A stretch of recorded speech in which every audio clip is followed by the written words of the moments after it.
I fear not the dark itself, but what may lurk within it. Welcome to Lurk, bringing you creepy, strange, and bone-chilling stories, with your host, Jamie Jackson.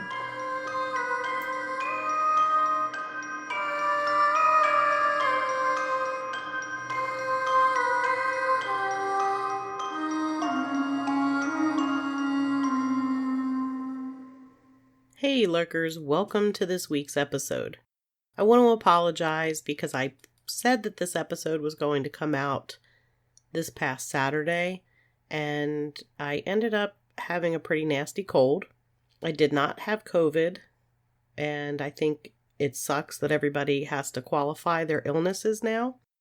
But there's just some sort of creepy, crappy, cold crud going around, and started with my husband, and he gave it to me.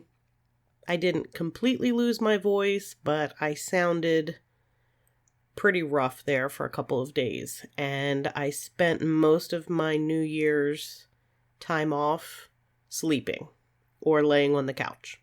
So I apologize for not getting this out when I promised, but I hope you forgive me. Also, I just realized today the list for the January top 10 paranormal podcasts came out, and Lurk has made it to number 1 again. I am completely humbled. I have no idea how I have managed that. I know in the past I've really kind of pushed to get people to vote, and I made it to, I think, number 2, but I never made it to number 1. And I made it without really a whole lot of campaigning to get it done. So if you voted for Lurk in the top 10 paranormal podcast, thank you so much. I greatly appreciate it. And I hope I am able to continue delivering paranormal stories that you enjoy. And if you have any suggestions for topics, if you have your own story you'd like to share, or if you have any suggestions in the form of constructive criticism, please feel free to email me at lurkpodcast@yahoo.com. So let's get on with the topic. As I said, this topic is ghostly ships. We've covered ghost ships in the past, and I mentioned that the term ghost ships can have 2 different meanings.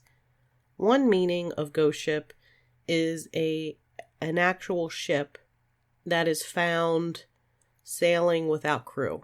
It's completely devoid of any crew members at all. We covered that in the episode of the Mary Celeste and also the Carol Deering. Both of those were ghost ships that were actual ships without their crew. These stories are the other kind of a ghost ship, which is a ship that is a ghost or otherworldly. Because our first one that we're going to talk about is the El Caluche. This is kind of like a ghost ship, but it's also something quite different than a ghost ship. This ship is said to sail the waters off the coast of Chile. It always sails at night, and it tends to appear suddenly through fog and mist, and it's brightly lit. It's said that it is there to guard the waters, and it punishes anyone who brings hardship to the sea or any of the creatures that live in it. It goes by several different names: Ship of Magic, Ship of Fire, the Barracoichi. I think I said that right. I did not look up any pronunciations, so please forgive me. A lot of times when it's seen, it is accompanied by the sounds of chains, parties, and music. It's said to be a mesmerizing sight. It's able to pass through other vessels, and there are those who have claimed to have actually gone to parties on the ship. It must be some party you're having if you think you're partying on a ghost ship. I saw that movie. I don't think I want to party on a ghost ship. The El Caluche can disappear, and it's able to take on the appearance of whatever it desires so that it can't be seen. Its sailors can transform into wolves and dolphins, and it's said to have extraordinary speed. In order to see it, you must cover your mouth because the ship and its crew are able to sense your breathing. Those who have seen it have said that it's shining white, and it has 3 masts with 5 sails. It also has the ability to travel underwater. Its crew consists of dead shipwrecked sailors, along with witches. The witches are said to leave the ship by riding a seahorse named Caballo Marino. The witches and the dead sailors are said to be a very happy crew, and on calm nights, music and laughter is often heard coming from the ship. Some say that the singing and music is in order to lure fishermen, kind of like the sirens or mermaids. And they lure the fishermen in and then enslave them, and then they're cursed to crew the ship. You're not supposed to sing or whistle in the area either, because that apparently angers Caluche. And then they might come after you, and then you'd be cursed to crew the ship forever, I guess. But one thing that it does do that is good, not just protecting the sea and the sea creatures that live in it, but it also is said to save shipwrecked sailors and take the dead from shipwrecks and give them new life aboard the ship. Those that have drowned are said to be taken to the ship by 2 sisters and a brother. Sirena Cholota, which is a type of mermaid, Pincoya, a water sprite, and their brother Pinchoy. So that is the legend of El Caluche, which is pretty interesting, and I think that's one of the first stories we've had from South America. The next ship that we're going to talk about is the Lady Lovabond.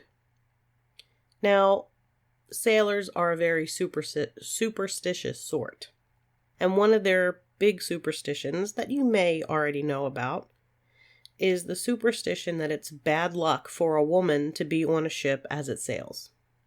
Just a little bit of foreshadowing. So on February 13th, 1748, a 3-masted schooner called the Lady Lovabond left port to sail along the Thames near Kent with a final destination of Oporto, Portugal. Simon Reed was the captain, and he was newly married and had brought along his new wife, Annetta, for their honeymoon. Of course, this is going to be seen as a huge no-no by his crew. You don't bring women on board and set sail with them. They're bad luck.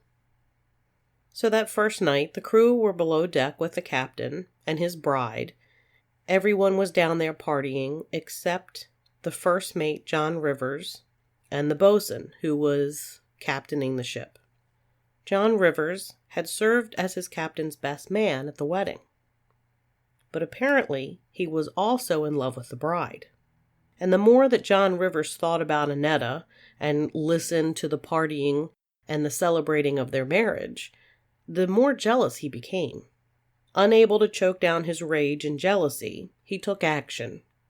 The ship was nearing an area of the English Channel called the Goodwin Sands. Goodwin Sands is a 9-mile stretch between Kingsdown, Kent, and Pegwell Bay, and is still one of the most dangerous passages in the channel. As the Lady Lovabond passed through the area, Rivers attacked the bosun at the wheel. He took over the ship and intentionally steered the ship onto the Goodwin Sands. The ship was destroyed and everyone was killed. Exactly 50 years after Lady Lovabond wrecked, the captain of the ship, Edenbridge, recorded in his log that he had almost collided with a schooner with 3 masts. He reported sounds of a celebration coming from the ship as it broke up. A rescue team was sent, but they found no signs of the crew or the ship. 50 more years pass, and on the 13th of February, locals saw a 3-masted schooner head towards the sands, and again, no wreckage was ever found. 1848, same ship is reported breaking up in the same area, and no wreckage. And in 1948 was the last report filed by a Captain Bull Presswick. He was convinced he saw an actual ship that was surrounded by a green glow as it entered the sands. People gathered in 1998 to try to catch a glimpse, but there was no ship to be seen. Next is a Norwegian ship called the Squando. In 1890, the Norwegian ship Squando docked off the Embarcadero in San Francisco. The first mate, Lars Gunderson, was involved in an affair with the captain's wife. I can tell you now, no good is going to come of this. Which is kind of obvious because why else would it become a ghost ship that I'm telling you about? I might be on some cold medicine, just so you know. While they were docked, the captain, Nels Eriksen, discovered the affair. He confronted his wife, and some say he threatened her to get her to agree to help him murder her lover. The wife plied her lover, Lars, with alcohol, and once he was drunk, she held his arms as her husband, the captain, chopped off the first mate's head with an axe. There are a couple of variations of the story. One has the captain summoning the first mate and chopping off his head with a sword in front of the unknowing wife. The other says there was no affair, that the first mate was obsessed and was stalking the wife, and that's why the captain killed him. I believe those two optional variations more than I do that the captain was able to convince his wife to hold the arms of the man she was sleeping with on the sly and watch while his head gets chopped off with an axe. Anyway, after he's killed, they toss his headless body into the San Francisco Bay, and they kept the head in a bucket in their room under the bed. Not long after, the first mate's headless body was found in the bay. The police found the head, and the captain and wife were hung. The owners of the ship found a new captain, but he was killed shortly after by a mutinous crew. The subsequent two captains met similar fates, both discovered mysteriously murdered in their cabins. The ship, though, was cursed long before people were being murdered. During construction, several men were killed, and one of their widows cursed the ship. In 1893, the entire crew deserted the ship in Bathurst, New Brunswick, tired of all the ill fortune. It had a reputation as haunted and cursed, and it made it impossible for the owners to hire a new crew. The Norwegian consul finally stepped in and hired 2 watchmen to guard the ship until plans were finalized about what to do with it. The night watchman quit on the first night, fleeing in terror after running into a headless apparition, roaming the hallway in front of the captain's cabin. The next 6 watchmen all quit as well. Unable to hire workers, the owners were forced to demo the ship. Now it's seen on fog-shrouded nights. You can still make out the ghostly outline of the ship, sailing off the Embarcadero. But it's not the only ghost ship in San Francisco Bay. The other one is called the SS Tennessee, and it was a steamship.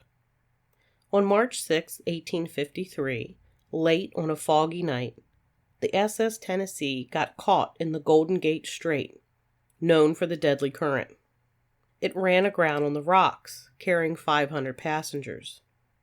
A news article says, on March 6, 1853, lost in a dense fog and pushed north by a strong tide, the SS Tennessee missed the entrance to the San Francisco Bay and wrecked on Marin County Beach.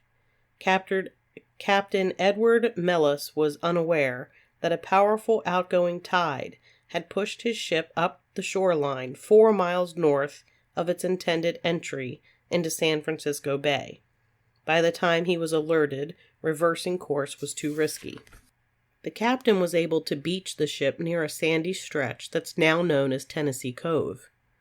Because of his decision, all on board survived, and that included 25-year-old Levi Strauss.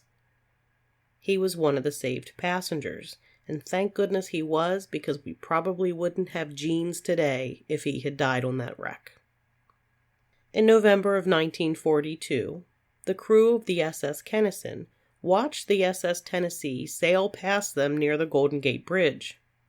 The ship left a wake, but nothing registered on Kennison's radar. It's seen in the bay on dark and foggy nights. After the Golden Gate Bridge was built in 1937, many credible witnesses began reporting seeing the ghost ship as they stood on the bridge. Some even reported hearing screams. Sailors under the bridge also report seeing the ship.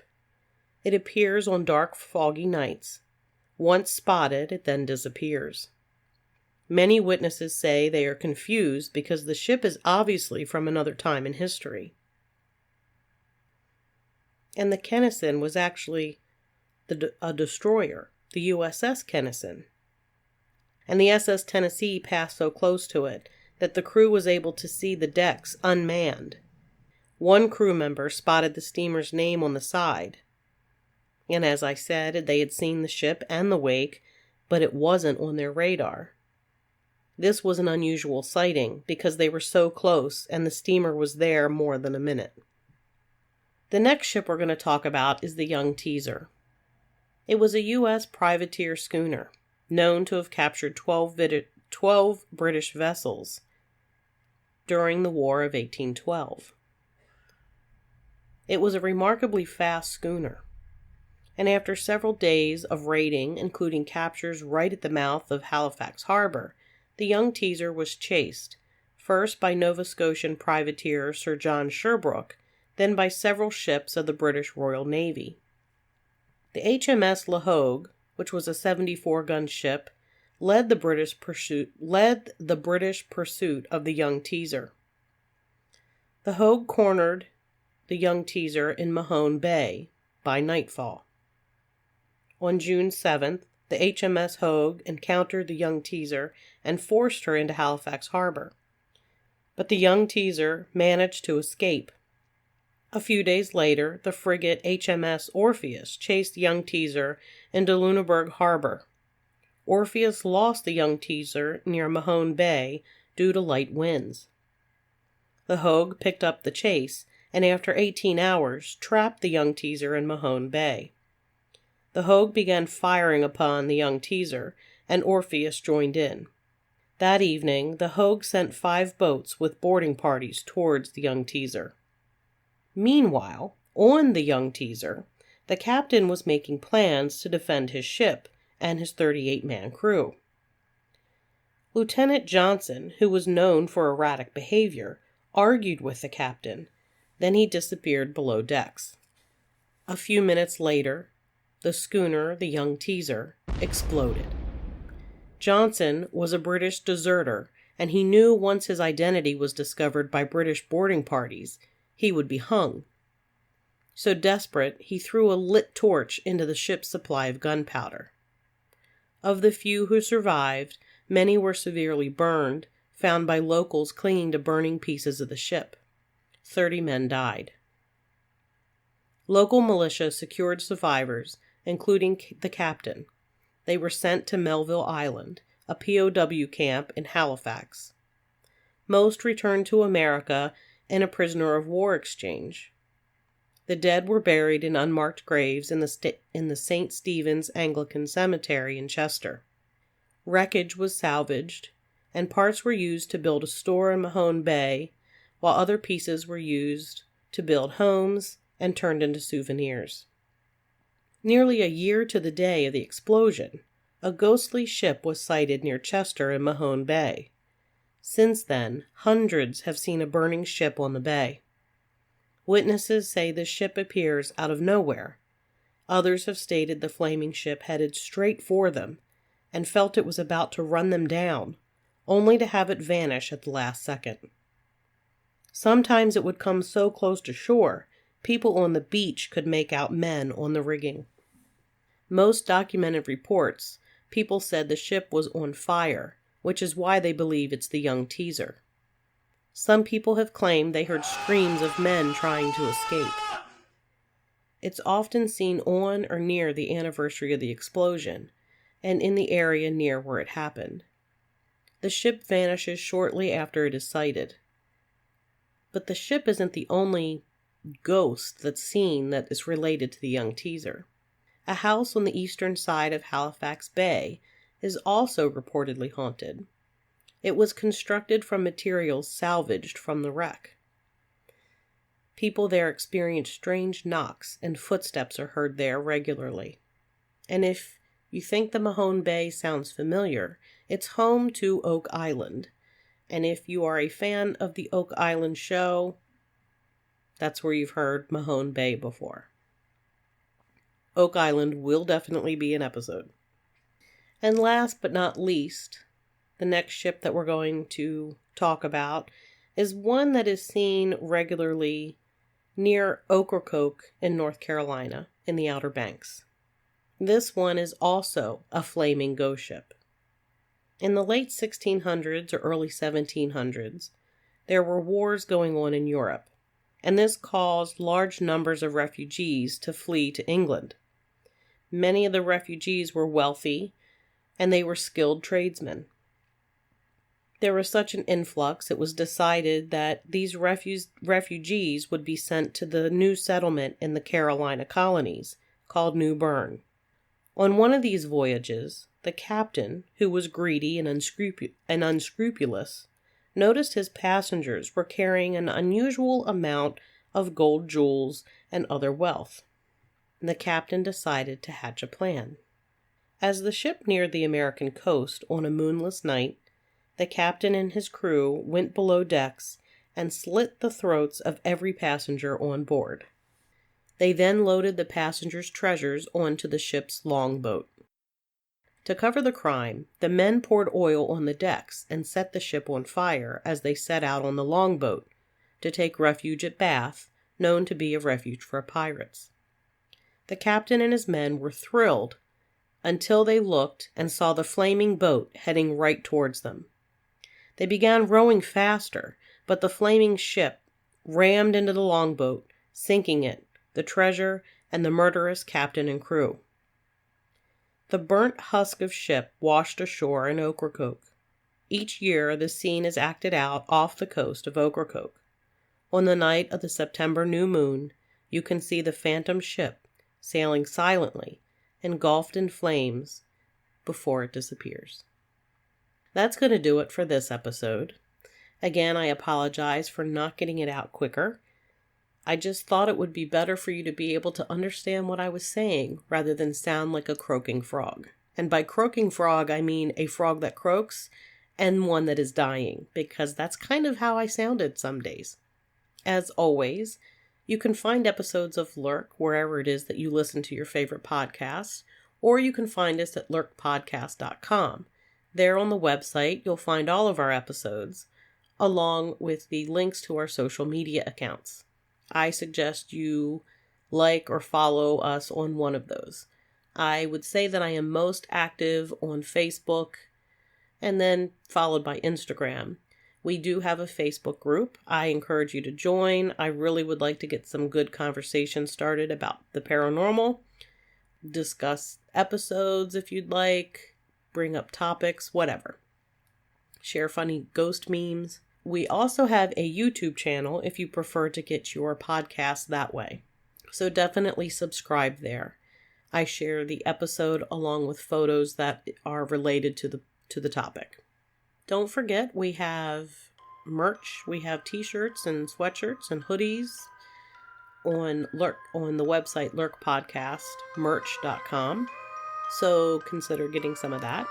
If you have a minute, we would love it if you could give us a 5-star review and or vote for us in the Paranormal Podcast Top 10. You can find the links in the show notes. And if you have a friend and you like what you're hearing, please share the podcast with them. And until next time, keep lurking.